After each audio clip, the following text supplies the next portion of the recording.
Harka fuuni daawwattootaaf dhaggeeffattoota keenya kabajamoo fagoodhaaf dhiyoorraa sagantaalee keenya marsaa intarneetii yuutuubii fi feesbuukiitiin hordofaa jirtan hundu nagaan keenya kabajaa bakka jirtanitti sinaa qaqqabu. Akkam jirtu? Guyyaan har'aa wiixata AMAJJI 10 bara 2022 oduu har'aaf jenne qabannee dhiyaanneerra. Hanga sagantaa xumura keenyaatti nu waliin tura. Dargaggoonni yaa'ii hordoftoota amantii Pirootestaantii mormuuf ba'an poolisiin walitti bu'uun eerame. AMAJJI 9 bara 2022 poolisiin dargaggoota hordoftoota amantii Ortodoksii kanneen yaa'ii Pirootestaantii addabaabayii masqalaatti dilbata kaleessaa geggeeffamee ture mormuuf ba'an irratti gaazii imimmaanessaa itti dhukaasuun bittinneesseera.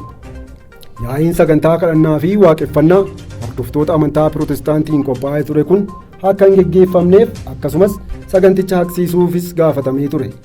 Hojii geggeessaa mana lallabaa Ortodoksii magaalaa Finfinnee kan ta'an Abuna Malkasaadiq akka jedhanitti sagantaan kun akka haqamuuf kantiibaa bulchiinsa magaalaa Finfinnee aadde Adaanech Abeebeef gaaffii dhiyeessineerra.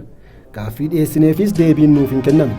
Saganticha haqsiisuus hin dandeenye jechuun ibsa waajjira isaaniitti kennaniin beeksisaniiru. Yaa'ii addabaabayii masqalaatti geggeeffame kanarrattis barsiisoti amantaa Pirootestaantii tokko tokko ergaa addabaabayii masqalaa ni dhaalla jedhu ifatti dabarsuun isaanis dhaga'ameera. Ergaa jedhame kana ilaalchisuun barreessaan mana maree dhaabbilee amantaa Itoophiyaas ergaan addabaabayii masqalaa ni dhaalla jedhamee namoota dhuunfaatiin afarsamu walitti bu'iinsa kan uumuudha jechuunis dubbataniiru.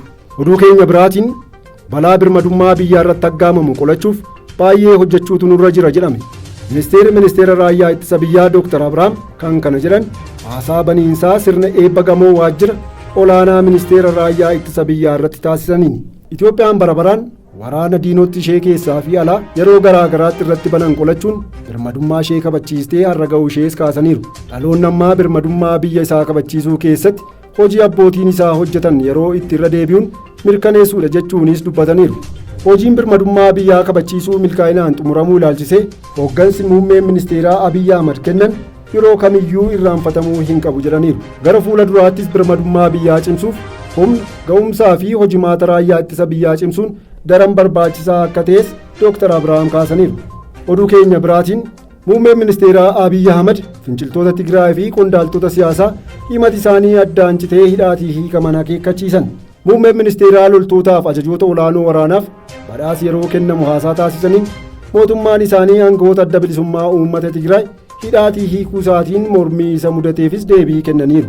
Muummeen ministeeraa Abiyyi Ahmad sagantaa sirna eebba gamoo waajjira olaanaa raayyaan ittisa biyyaa Itoophiyaa eebbisiise irratti haasaa taasisaniin dogoggora TPLF waggoota darban hojjete jedhan ja'a eeruunis dhiyeessaniiru. Osoo TPLF bakka lamatti qoodamee gariin isaa paartii badhaadhinaa waliin turuu danda'eera ta'eeti lammiilee isaa hedduu baraaruu danda'a ture.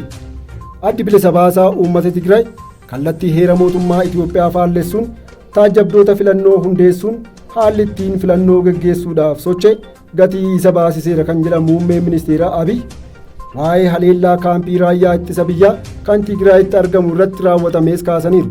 Raayyaan ittisa biyyaa Itoophiyaa naannoo Tigraay keessaa yeroo ba'etti hanganaa ba'an jedhee faana bu'e TPLF osoo irra deebi'ee yaadeera ta'eeti lubbuu dargaggoota Tigraay hedduu karaatti hafuurraa ni baraara ture jechuun dubbataniiru.